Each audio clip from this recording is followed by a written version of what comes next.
Their voices still ring in my ears. How dare you embarrass us? It was shouted across the threshold of my brand new house, my guests holding champagne flutes, music humming in the background. Everyone turned. The night froze. And there they were, my family, the people who had forgotten me for years, forgotten birthdays, forgotten Christmases, forgotten every gathering that spelled family in the dictionary of ordinary life. But tonight, they remembered.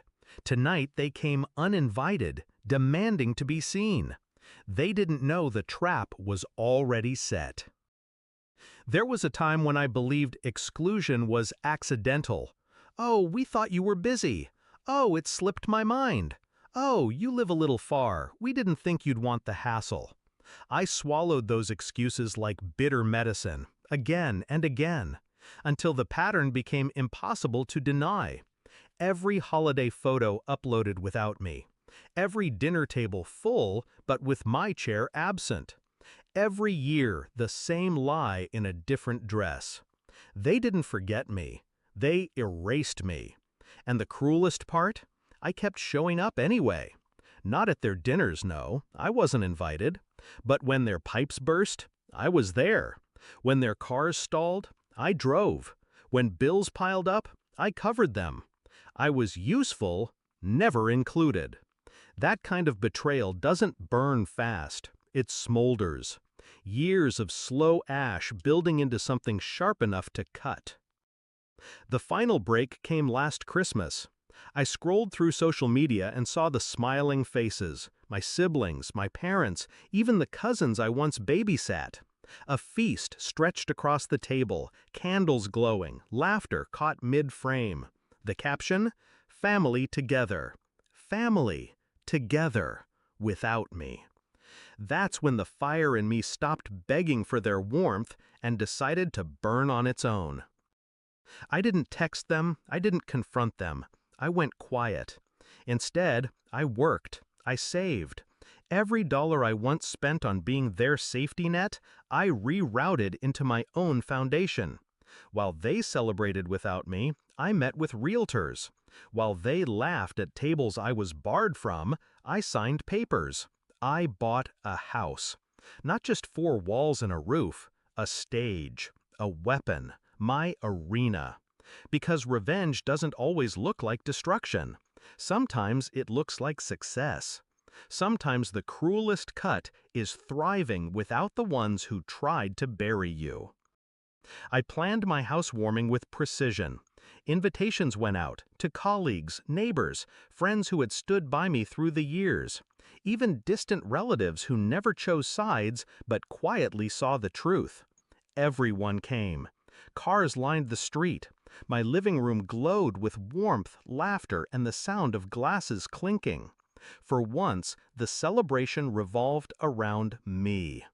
And then, like clockwork, my family showed up. No invitation, no warning, just entitlement wrapped in fury.